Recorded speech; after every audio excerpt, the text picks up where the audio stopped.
Si tu souhaites enfin réussir à prendre des bras et ne plus galérer pendant des semaines et des semaines à t'entraîner pour rien, laisse-moi te dire que tu es sur la bonne vidéo car je vais te montrer exactement comment enfin prendre des bras. En regardant tout ça, tu sauras exactement les raisons qui font qu'aujourd'hui tu n'as pas de bras et comment mettre en place un plan exact pour progresser. Tu en ressortiras avec un maximum de valeur et de choses à appliquer. Des choses qui moi-même m'ont permis personnellement de faire exploser mes bras en seulement 2 ans. C'était clairement un point que je voulais rattraper et les résultats ont été très bons seulement de 2023 à 2025. Donc mon but, ça va être de te donner littéralement tout ce que je sais, tout ce que je pourrais mettre en place et appliquer pour toi ou pour que tu progresses, et te donner également un programme et des séances offertes dans la vidéo. À la fin de la vidéo, donc tu auras ça, tu pourras juste screener et appliquer. Donc reste jusqu'au bout parce que la valeur que tu vas avoir va être absolument énorme. Tout d'abord, je vais me présenter rapidement. Donc moi, je m'appelle Mathis, je suis bodybuilder naturel. J'ai participé à plusieurs compétitions dans les fédérations ICN et INBA. Je suis également coach en ligne. Tu as d'ailleurs une consultation offerte en description pour qu'on parle de tes problématiques et ce que tu mets en place et voir si je peux t'aider. J'ai aidé plusieurs de mes élèves à se transformer, dont Romain, Mathéo, Baptiste, Antoine ou encore Nicolas. Donc je t'ai mis les transformations et les résultats juste en dessous. Donc voilà pour la présentation rapide. Maintenant, on va directement passer justement dans le vif du sujet. Pourquoi est-ce que tu n'as pas de bras? Donc les erreurs principales que tu fais, j'en ai noté plusieurs. D'abord, certainement une mauvaise technique. Ça peut être très fréquemment le cas. Tu utilises par exemple trop tes épaules, trop de levier et tu recrutes pas assez bien tes bras. Ça va également avec l'ego lifting, les deux vont ensemble. Tu mets certainement trop lourd, tu cherches à mettre le plus possible sans pour autant garder une bonne technique. À côté de ça, il y a aussi le manque d'intensité. Paradoxalement, souvent on met trop lourd, mais on n'a pas l'intensité suffisante, on ne va pas à l'échec musculaire, donc manque de concentration, manque de focus. Également la priorisation, tu ne mets pas tes bras en priorité dans ton programme, tu les fais que en fin de séance et au moment où tu es cramé, finalement ils ne sont pas suffisamment stimulés. Tu ne traques pas ta surcharge, donc tu n'as pas un logbook dans lequel tu notes ça, et tu n'as pas assez de volume, donc manque total de séries sur la semaine. Mon but, ça va être donc de te montrer comment justement régler chacun de ces soucis-là, chacune de ces erreurs, pour que tu ne les fasses plus et que tu aies donc un programme adapté.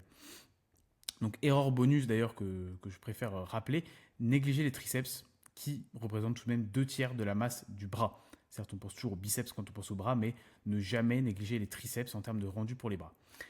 Maintenant, donc, petite anatomie rapide. Le but, ça va être de comprendre pourquoi on fait tel ou tel exercice et la fonction donc justement des biceps et des triceps. Donc le biceps se décompose en 2 portions, la longue portion et la courte portion, qui seront chacune responsables de différentes actions. La longue portion va plus être quand tu as les coudes vers l'arrière et la courte portion quand tu as les coudes vers l'avant. En termes de rendu esthétique, la courte portion c'est plus la boule à l'intérieur et la longue portion sera plus le pic du biceps. Tu as également le brachial qui va pousser le biceps et donc lui donner plus de masse. Et ici le long supinateur qui est en gros le muscle le plus important de l'avant-bras. Pour les triceps également, eux se décomposent en 3 portions. Donc biceps 2 portions, triceps 3 portions.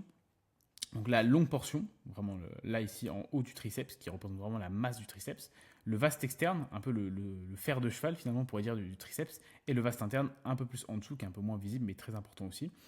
Le but, ça va être de trouver donc des exercices qui vont stimuler de façon correcte chaque portion, même s'il n'y a pas d'exercice spécifiquement qui stimule uniquement une portion, mais certains mouvements vont plus tout simplement activer certaines portions.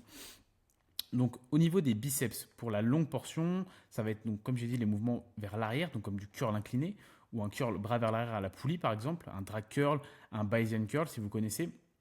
Maintenez en tout cas que c'est plus avec les bras vers l'arrière, vous allez travailler en position étirée. La courte portion, c'est tous les mouvements plus bras vers l'avant, donc curl pupitre ou un curl avec les bras en avant comme un spider curl.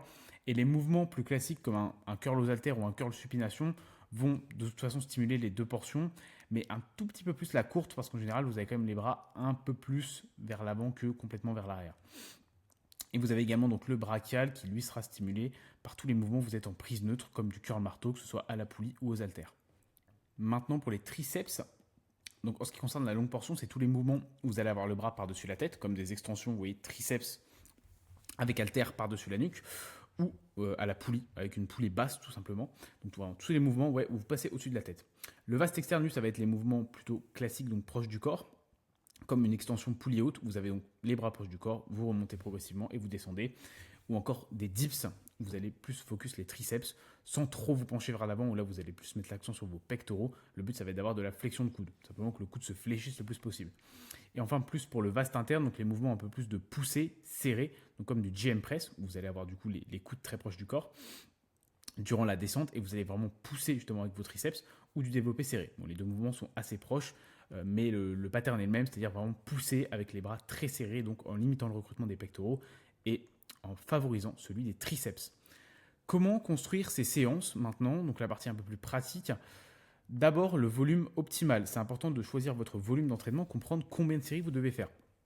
Donc l'idéal, si c'est un point faible, première chose, 10 à 20 séries par semaine, c'est une fourchette qui est relativement intéressante. Vous n'êtes pas obligé de faire le plus possible, maintenez que c'est une fourchette qui permet d'avoir des gains optimaux d'un point de vue musculaire. Sur 2 séances dans la semaine, ce qui est idéal là aussi pour répartir le volume, ça ferait 5 à 10 séries par séance.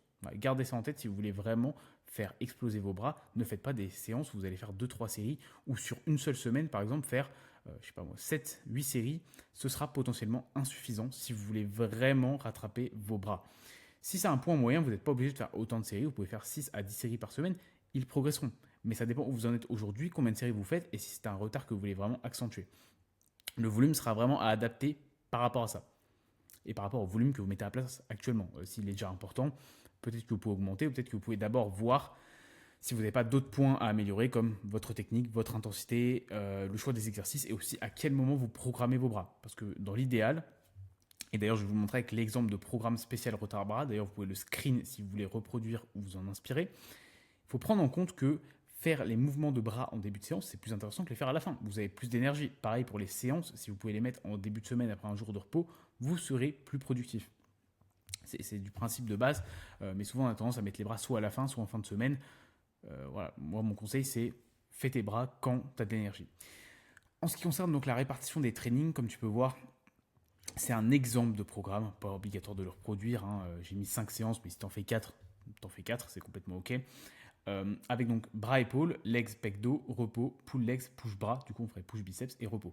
Ce qui permet donc d'avoir les bras quasiment isolés du coup avec un peu les épaules, faire tranquillement les autres groupes musculaires sur d'autres séances et refaire là ici les bras après avoir bien récupéré depuis cette séance là. Bon après ici ça peut s'inverser aussi, c'est vraiment un exemple et c'est pas forcément adapté à ton programme actuel ou à ce dont tu as besoin. C'est là où évidemment un coaching peut intervenir. D'ailleurs si tu es intéressé, n'oublie pas tu as une consultation directement offerte en description dans laquelle on pourra parler de tes problématiques bien sûr. Donc les exemples de séances, du coup, je vais dézoomer un petit peu pour que tu puisses screener. Voilà, si jamais tu veux screener, tu peux le faire maintenant. Donc la première séance, du coup, serait une séance bras-épaules. J'ai mis du curl pupitre à la machine, des dips, du curl incliné aux haltères, des extensions triceps pulley out. Donc les 4 mouvements de bras et ensuite des mouvements d'épaule, parce que c'est une séance bras-épaules, dépendant de comment tu veux focus tes épaules. Au niveau du nombre de séries, 3 à 4 séries. Ça peut être 2 aussi, mais là, vu qu'on veut avoir un volume plutôt haut, c'est ce que j'aurais mis. Donc des mouvements où on va stimuler plutôt la courte, la longue portion du biceps. Donc là ici on a courte et longue. Les dips, mouvement très très très complet d'ailleurs pour les triceps. Si tu ne le fais pas aujourd'hui, je te conseille vraiment de le faire. Extension triceps pulley out, mouvement assez classique. Et ensuite la séance push bras. Donc là une séance où il y aura également des mouvements pour les pectoraux. J'ai mis du curl supination à la poulie histoire de le faire quand on a de l'énergie. Maintenant si tu veux plus rattraper tes triceps, tu peux les mettre en premier, bien sûr. Il n'y a pas d'obligation à mettre du curl en premier. Chest press incliné, donc là pour les pecs, pec deck. Ensuite GM press qui s'inscrit dans la continuité des mouvements de poussée. Donc là 3 séries. Overhead triceps extension, donc là bon, c'est écrit en anglais mais en gros c'est par-dessus la tête si vous n'avez pas compris. Donc 3 séries. Curl marteau aux haltères pour le brachial, au moins on a une fois le brachial dans la semaine, 3 séries. Et un mouvement d'épaule à nouveau. Donc voilà, c'est vraiment un modèle et ça ferait un volume total de 13 séries de biceps, 12 de triceps. On serait dans la fourchette du coup de 10 à 20. Il y a la possibilité de mettre plus de séries évidemment. D'en mettre un peu moins aussi, ou de faire 12-12.